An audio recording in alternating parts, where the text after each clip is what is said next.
हाँ, तो सबके फेस पे smile. So with a big smile शुरू करेंगे अपना आज का चैप्टर। तो मैं आपसे शेयर कर रही हूँ। तो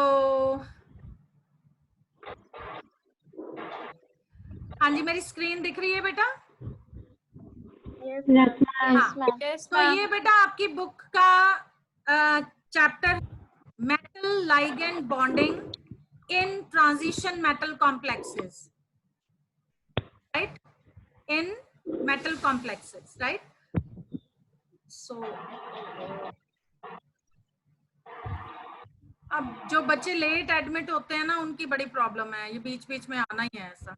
चलो एनीवेज, सो ठीक है। तो ये आपका जो आपकी एसपी जौहर की बुक है, ये उसी का ही पेज मैंने फोटो खींच के डाला है ताकि आप लोगों को पता लगे। सो फर्स्ट चैप्टर है हमारा metal ligand bonding in transition metal complexes. तो सबसे पहले क्वेश्चन ये राइज होता है बेटा कि what are transition metal complexes. Transition metal complexes होते क्या हैं, राइट? ट्रांजिशन मेटल कॉम्प्लेक्सेस क्या हैं? ये क्या है ट्रांजिशन मेटल कॉम्प्लेक्सेस? किसी को पता है? Anybody knows what are transition metal complexes? बेटा ट्रांजिशन मेटल कॉम्प्लेक्सेस, जैसा कि आपने अपना पीरियोडिक टेबल देखा है सबने? हाँ, देखा है। तो उस पीरियोडिक टेबल में आप लोगों ने 4 ब्लॉक्स पढ़े थे, S, P, D and F, right? उसमें से जो डी ब्लॉक एलिमेंट था, डी ब्लॉक एलिमेंट है ना, तो उस डी ब्लॉक एलिमेंट को हम ट्रांजिशन मेटल्स भी कहते हैं। क्या कहते हैं? ट्रांजिशन, सॉरी मेरे से ये, हाँ, transition metals. Now transition metals क्या होते हैं? लिखते जाइए आप, नोट करना है साथ साथ में। सो ट्रांजिशन मेटल होते हैं जिनमें हम n-1 डी ऑर्बिटल की फिलिंग करते हैं। n-1 D orbitals, n-1 D orbital, n-1 का मतलब है कि जो लास्ट शेल है उससे एक शेल पहले, that is n-1 D orbitals. ठीक है, n-1 को हम पेनल्टीमेट भी कहते हैं, पेनल्टीमेट। जो मैं लिख रही हूँ स्क्रीन के ऊपर दिख रहा है? Can you see what I am writing? Okay, so n-1, हाँ, n-1 ऑर्बिटल जो होता है उसको हम पेनल्टीमेट शेल भी कहते हैं। सो n-d ऑर्बिटल्स की फिलिंग जौन से ऑर्बिटल्स में होती है, जौन से मेटल्स में होती है या एलिमेंट्स में होती है, उनको हम कहते हैं ट्रांजिशन मेटल्स। क्या कहते हैं? Transition metals. So transition metals वो वाले एलिमेंट्स हैं जिनमें डी ऑर्बिटल में 1 से लेके 9 इलेक्ट्रॉन होंगे। जिस भी एलिमेंट की कॉन्फ़िगरेशन में डी ऑर्बिटल्स में 1 to 9 इलेक्ट्रॉन्स होंगे, उनको हम कहते हैं बेटा transition metals. Is that clear? Yes, ma'am. Right? So 1 means जिनमें भी इनकम्प्लीट डी ऑर्बिटल है, 1 to 9, इनकम्प्लीट मतलब 1 to 9, राइट? 10 कंप्लीट नहीं। ये अब थोड़ा सा कॉन्ट्राडिक्टरी है कि जो ट्रांजिशन एलिमेंट्स हैं जिनमें डी ऑर्बिटल में 10 इलेक्ट्रॉन पूरे हैं, हम उनको वैसे ट्रांजिशन एलिमेंट्स में ही काउंट करते हैं क्योंकि उनकी कुछ प्रॉपर्टीज जो है वो ट्रांजिशन एलिमेंट्स के साथ मिलती हैं। Is that clear? राइट? चलो मैं आपके साथ ऐसे करती हूँ, ये पीरियोडिक टेबल भी शेयर करती हूँ। Let me share my periodic table ताकि आप लोगों को थोड़ा और अच्छे से पता लगे। सो पीरियोडिक ओपन हो रहा है कि नहीं?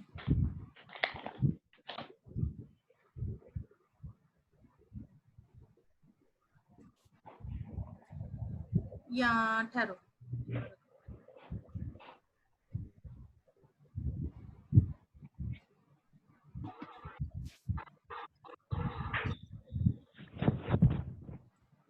लेट मी ओपन, देखते हैं ओपन होता है कि नहीं। सो ये पीरियोडिक टेबल है।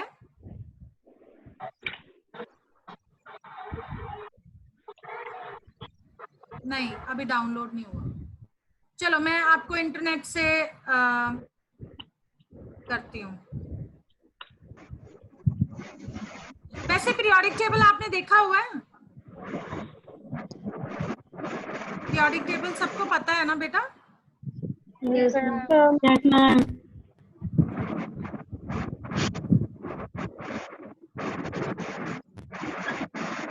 ये किसी के पीछे से नॉइज आ रही है।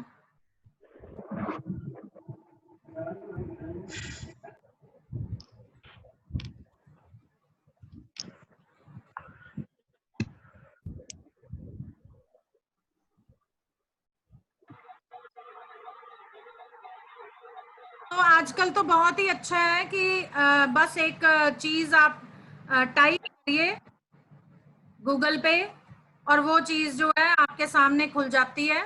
ये बहुत अच्छी इसकी वो है खासियत। सो ये सबको दिख रहा है periodic table? Yes, ma'am. Everybody can see. देखो ये जो मैंने पीरियोडिक टेबल खोला है ना, ये आप लोग भी खोल सकते हो अपने इंटरनेट ब्राउजर पे। सिर्फ आपको लिखना है periodic table interactive.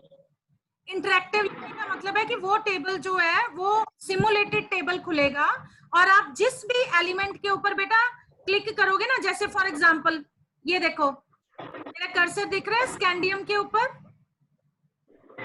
Yes, ma'am. जब आप जिस भी एलिमेंट के ऊपर आप चाहे माउस का कर्सर ही लेके जाओगे, वो उसके एलिमेंट के बारे में इंफॉर्मेशन देगा।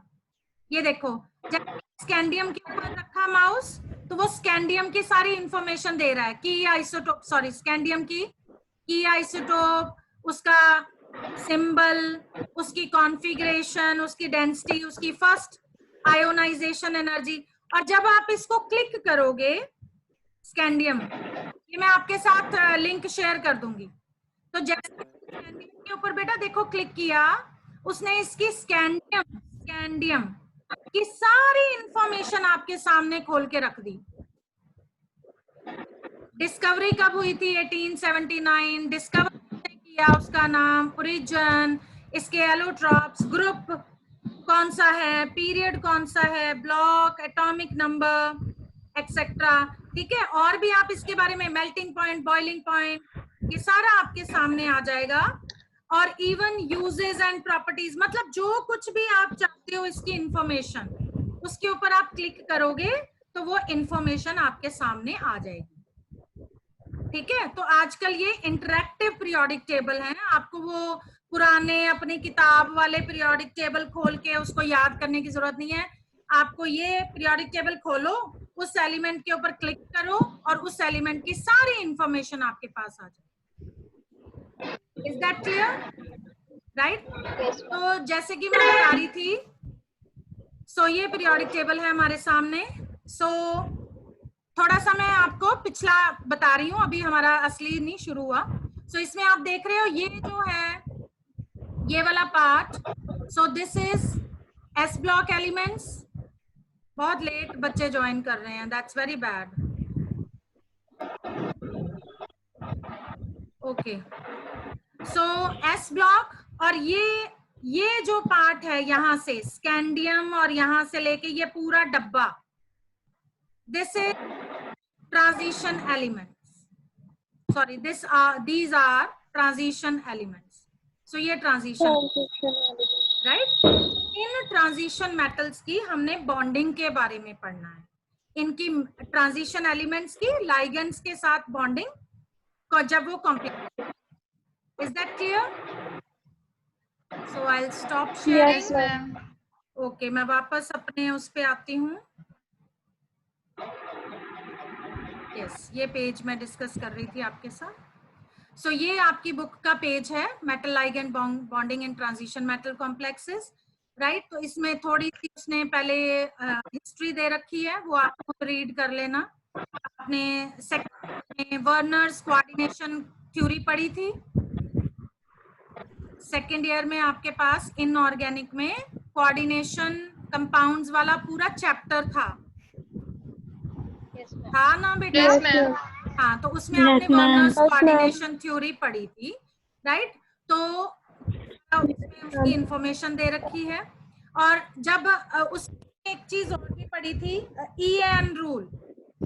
क्या पढ़ा था? EAN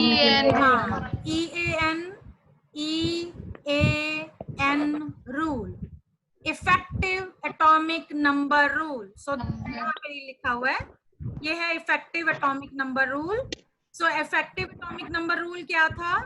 उसमें ये सिग्विक ने प्रपोज किया था, ये फर्स्ट अटेम्प्ट कॉम्प्लेक्स बनाने के बाद।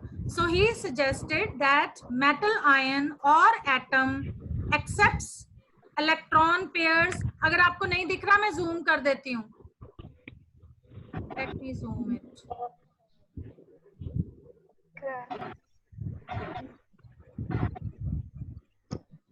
सो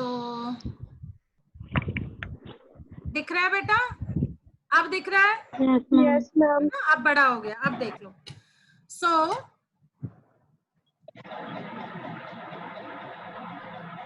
right, so this is effective atomic number. Effective atomic number क्या कहता है? मेटल आयन या कोई atom accepts electron pairs from ligands until it achieves the next noble gas configuration and gave a effective।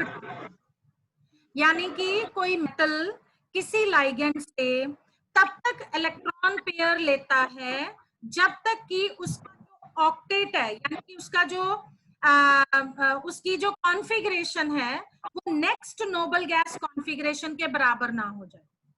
That is effective atomic number rule. Clear? इतना पता लगा? जैसे for example ये आपने कोऑर्डिनेशन केमिस्ट्री में पढ़ा था। फॉर एग्जाम्पल टेट्रामाइनो कॉपर, है ना? ये कॉपर है, टेट्रामाइनो क्यूपरेट कह सकते हो आप इसको, राइट? यस, चार्ज है, राइट? तो इसमें कॉपर का एटॉमिक नंबर कितना होता है? 29, राइट? लेकिन इस कॉम्प्लेक्स में कॉपर की जो या इसके ऊपर जो चार्ज है, आई थिंक इट इज +2। कितना इसका है? +2। सो इसका एटॉमिक नंबर कितना हो गया? 27, राइट? तो ये अमोनिया कितने इलेक्ट्रॉन पेयर देगा, इसको डोनेट करेगा? एक पेयर डोनेट करेगा एक लाइगेंड। तो ये कितने लाइगेंड्स लगते हैं? 4। तो इस तरीके से लाइगेंड से कितने इलेक्ट्रॉन्स एक्सेप्ट करे कि टोटल उसके पास नियरेस्ट नोबल गैस कॉन्फिग में भी ये कॉम्प्लेक्स ना अप्लाई होता हो EAN रूल में, मैं आपको बता रही, राइट? तो वो nearest noble gas configuration acquire करेगा। हाँ जी, चेतना शर्मा ने हैंड रेज किया। You want to ask any question?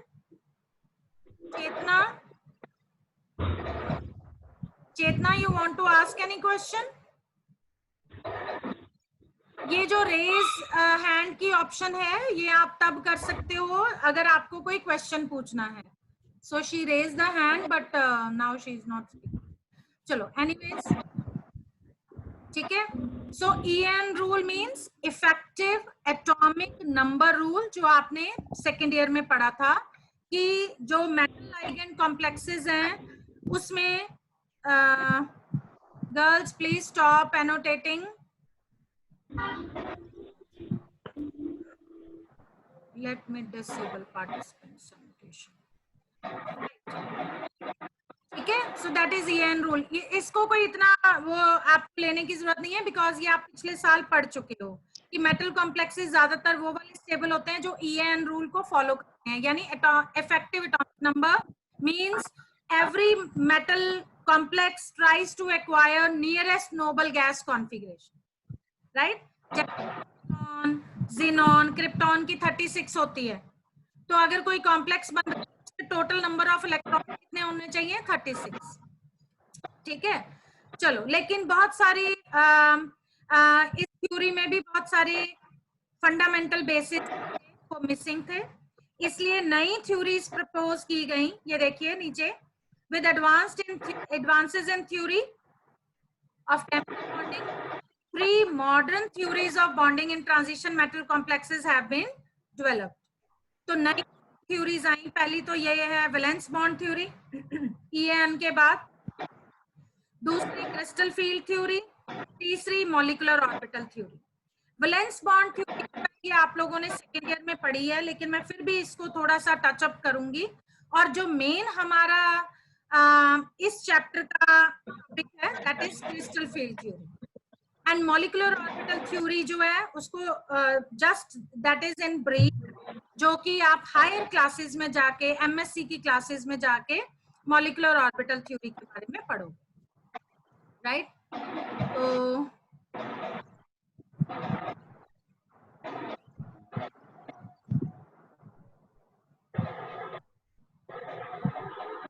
इसको मैं शेयर करती हूँ और ऊपर।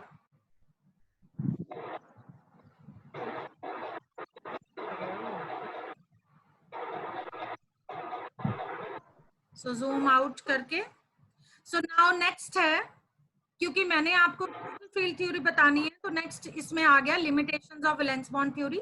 लेकिन उसको करने से मैं आपको वैलेंस बॉन्ड थ्योरी भी थोड़ा सा बता देती हूँ कि what are the assumptions of valence bond theory. So let me stop my screen sharing and show you my PPT। तो अब मैं PPT पे आ रही हूँ। मेरी सबको you see my PPT? हाँ, देख रहे हो? ओके, मैं अब इसको स्लाइड शो पे कर रही हूँ। सो दिस इज माय PPT। ये हमने ये है हमारा जो हमारा चैप्टर है, that is metal ligand bonding in transition metal. TM का मतलब है transition metal complexes, right? So this is the topic. चलो, मेटल लाइगेंड बॉन्डिंग के बारे में हमने पढ़ना है। मैं अपना कैमरा मिनिमाइज कर रही हूँ। हाँ जी, so metal ligand bonding. So 3 modern theories have been suggested to explain the nature of metal ligand bonding in transition metal complexes. And the first theory proposed was valence bond theory, which was proposed by Linus Pauling and J.L. Slater. Chat box में क्या कह रहे हैं बच्चे? अच्छा, attendance लगा रहे हैं। बेटा अटेंडेंस जरूर लगा देना अपनी चैट बॉक्स। चलिए, सो this is valence bond theory which was proposed bye L. Pauling and J.L. Slater। इसके बारे में हम थोड़ा सा पढ़ते हैं। दूसरी है crystal field theory which was proposed by H. Bethe and in 1929 and A. Van Vleck, right? Then ligand field theory, जिसको हम LFT या मॉलिक्यूलर ऑर्बिटल थ्योरी भी कहते हैं, which is MOT, right? And it was proposed by J. Van Vleck in 1935. So let's see the assumptions.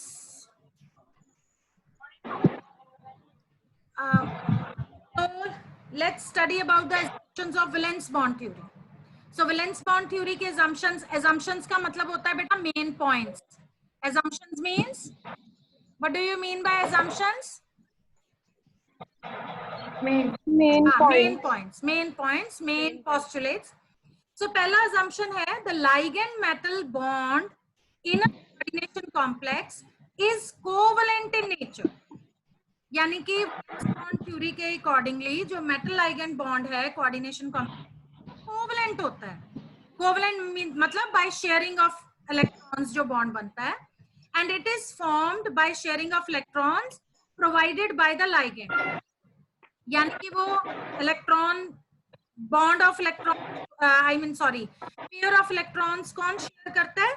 Ligands between the central metal atom and the ligand। देखो यहाँ पे इसने किया हुआ है ligand metal, यानी कि कोई ligand जिसके पास लोन पेयर ऑफ इलेक्ट्रॉन हो it will form a bond with metal. तो लाइगेंड के पास एक लोन पेयर ऑफ इलेक्ट्रॉन जरूर होना चाहिए जो कि वो मेटल के एम्प्टी ऑर्बिटल्स में डोनेट कर सके और उसके साथ बॉन्ड बना सके। तो ऐसा जो बॉन्ड बनता है जो मैंने एरो के साथ दिखाया बेटा, this is called coordinate bond.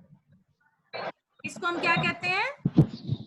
Coordinate bond. हाँ, और अगर दोनों एटम्स ए और बी एक एक इलेक्ट्रॉन शेयर करके बॉन्ड बनाते हैं, उसको हम कहते हैं कोवलेंट। कोवलेंट बॉन्ड को हम सीधा सॉलिड लाइन के साथ दिखाते हैं, राइट? तो जब लिगेंड या कोई नॉट मेटल, एनी एटम और any group of atom donates to metal, ठीक है, तो उसको हम कोऑर्डिनेट बॉन्ड कहते हैं, राइट? सो दूसरा assumption इसका है, each ligand should have at least one filled orbital containing a lone pair of electrons, जो मैं अभी आपको समझा के हूँ, of electrons. In order to accommodate the electron pairs donated by ligands, the central ion present in a complex provides required number of vacant orbitals. अगर कोई ligand electron pairs donate कर रहा है तो सेंट्रल मेटल आयन जो है उसके पास इतने वेकेंट ऑर्बिटल्स होने चाहिए ताकि वो उसको एक्सेप्ट कर सके, राइट? ठीक है, जैसे फॉर एग्जांपल अगर कोई 4 लाइगेंड्स हैं, राइट, हर एक लाइगेंड के पास एक लोन पेयर है, यानी कि वो 4 लोन पेयर डोनेट कर रहा है। तो 4 लोन पेयर डोनेट करने के लिए बेटा मेटल के पास 4 ऑर्बिटल्स होने चाहिए, ठीक है, राइट? सो मेरी मीटिंग एंड होने वाली है, उससे पहले मैं जो है आपका स्टॉप शेयरिंग। सो मैं आपका चैट जो है वो सेव कर लूं, राइट? सो क्योंकि हमारा ये जो जूम पे हम ले रहे हैं ये 40 मिनट से ज्यादा नहीं होता, तो कल मैं एग्जैक्टली आपका जो टाइम रखूंगी that will be according to the class, और प्लीज विद इन 5 मिनट्स आप एडमिट हो जाओ, क्योंकि 10 मिनट तो मुझे एडमिट करने में लग जाते हैं स्टूडेंट्स को, उसमें टाइम वेस्ट होता है, राइट? सो ये जो हमने थ्योरी पढ़ रहे हैं वैलेंस बॉन्ड थ्योरी, ये मैं assumptions बता रही हूँ जो आप ऑलरेडी सेकेंड ईयर में पढ़ चुके हो। तो पहला assumption ये था कि मेटल लाइगेंड के साथ बॉन्ड बनाता है। कैसे वो बॉन्ड बनता है? लाइगेंड के पास लोन पेयर ऑफ इलेक्ट्रॉन होना चाहिए मेटल को डोनेट करने के। तो जब मेटल को डोनेट करता है इलेक्ट्रॉन पेयर, तो जो बॉन्ड बनेगा उसको हम कौन सा बॉन्ड कहते हैं?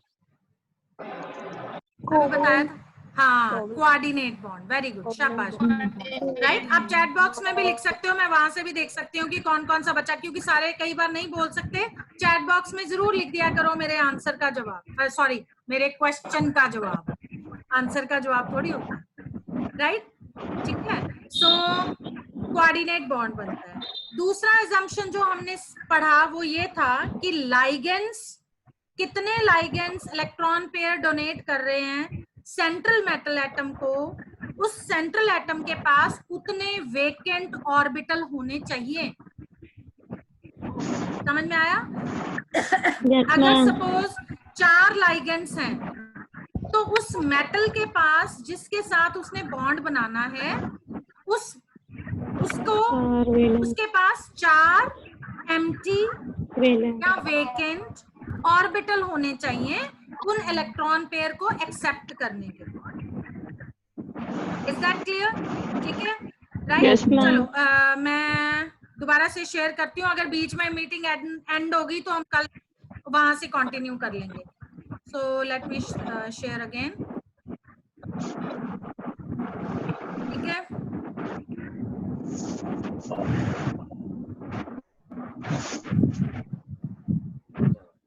मेरी पीपीटी दिख रही है बेटा?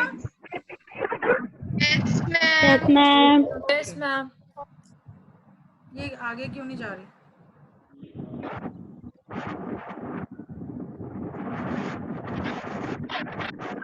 दोबारा करके देखो।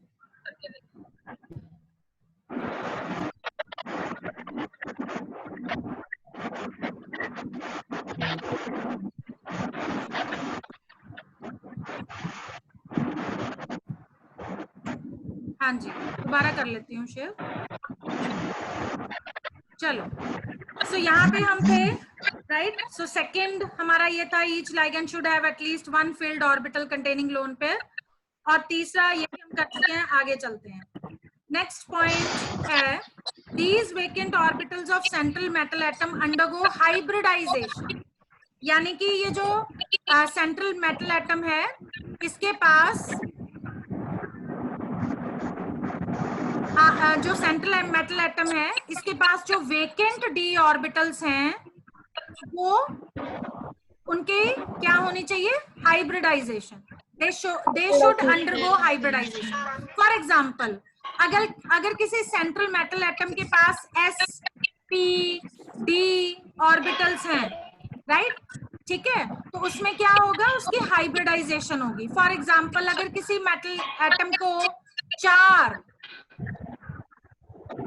लाइगेंड्स जुड़े हुए हैं, तो वो 4 लाइगेंड्स के लोन पेयर लेने के लिए उसके पास 4 वेकेंट ऑर्बिटल्स होने चाहिए, right? For example sp3, right?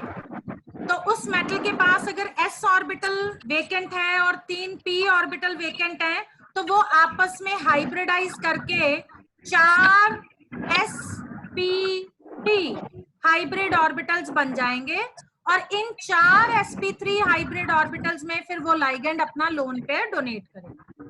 मेरी बात समझ में आई बेटे? राइट?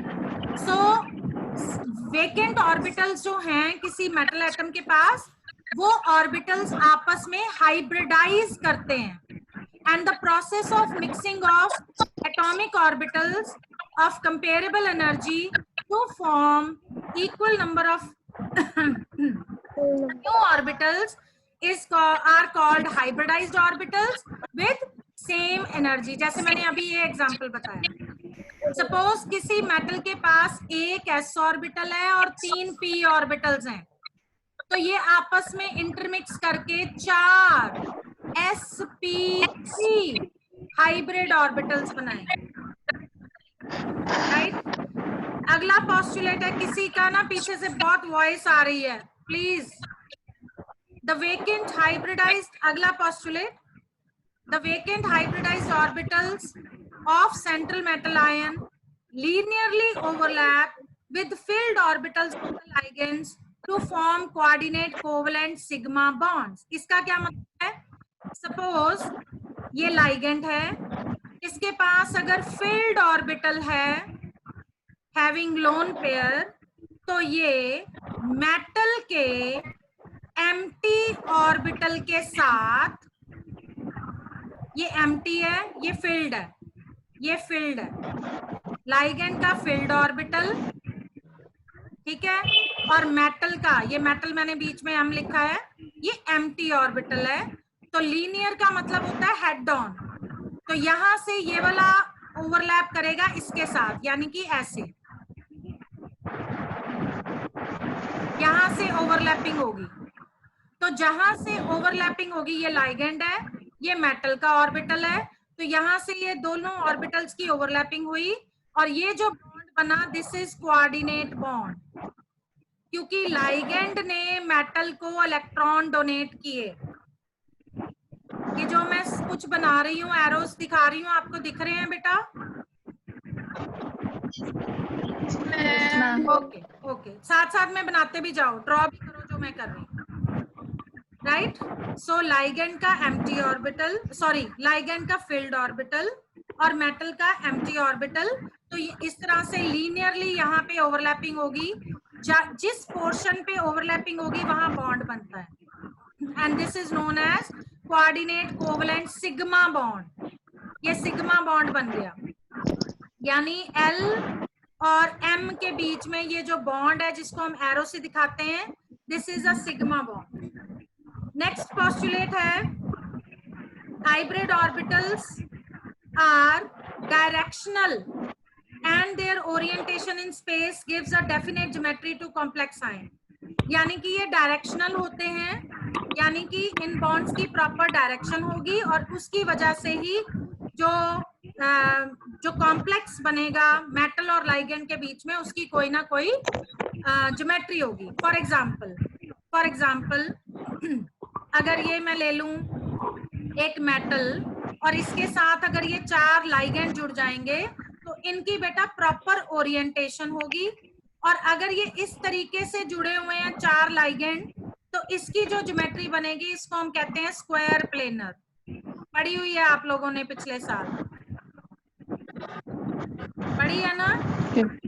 Yes ma'am. तो इस तरह से ज्योमेट्री बनती है। डायरेक्शनल का मतलब है कि वो बॉन्ड जो है वो प्रॉपर डायरेक्शन में होगा और उसकी वजह से जो कॉम्प्लेक्स की ज्योमेट्री बनेगी वो प्रॉपर कोई डेफिनेट ज्योमेट्री होगी। जैसे अगर ये 4 लाइगेंड जुड़े हुए हैं तो इसकी स्क्वायर प्लेनर ज्योमेट्री। चलिए नेक्स्ट पोस्टुलेट है वैलेंस बॉन्ड थ्योरी का। वैसे ये पोस्टुलेट हमारे अभी सिलेबस में नहीं है, ये पिछले साल थे, पर फिर भी मैं इसको डिस्कस कर रही हूँ। हाँ जी, empty hybrid orbitals of metal